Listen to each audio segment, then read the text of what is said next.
WMBD News Town Hall Special on WYZZ.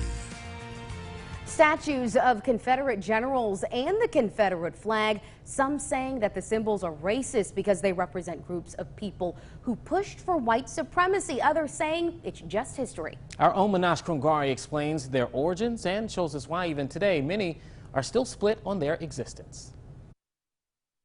The Confederate flag, formerly known as the Stars and Bars, was the first national flag of the Confederacy.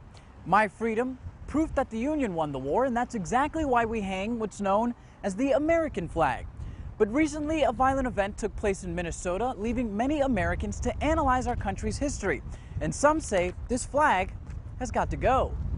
I think it's total racism. Maybe if I grew up in the South, I would feel differently, but it means nothing to me and it has no place.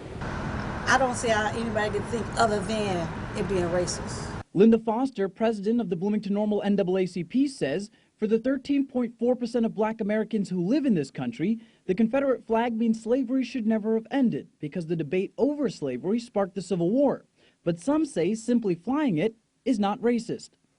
I grew up in Alabama, so I think the Confederate flag historically was important to a lot of people. If they want to get rid of them, they should put it on the ballot and let the people vote on it. Grouped in that conversation are Confederate statues honoring Southern generals who risked their lives to keep their way of life. Recently, there's been a push to remove all of them, as some say it puts a face to the words slavery and oppression. Those people fought against the United States. How could they be honored by a statue? The statues can't hurt you. Me, Mama taught you sticks and stones can't hurt you.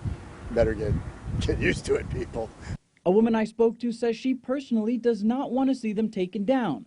She'd rather have them centered in one location for Americans nowadays to visit and learn our nation's history. It's like when you go to Pearl Harbor and you're quiet and it's somber. When the Japanese visit, they are sorrowful. They take off their leis and they drop flowers to the fallen soldiers. Does that necessarily mean we need a statue? I would say no, because usually when you think of a statue, that is to recognize someone who espouses great values and morals and love and character. Now, the argument has made its way to Peoria, and although there are no Confederate statues, there is one of Christopher Columbus. Many believe that statue is offensive because he mistreated and exploited Native Americans.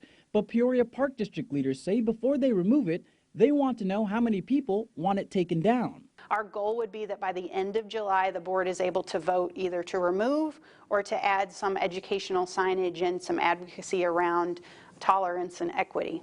At this time, the Park District has not made a decision, but will hold a public meeting August 5th where you can share your thoughts.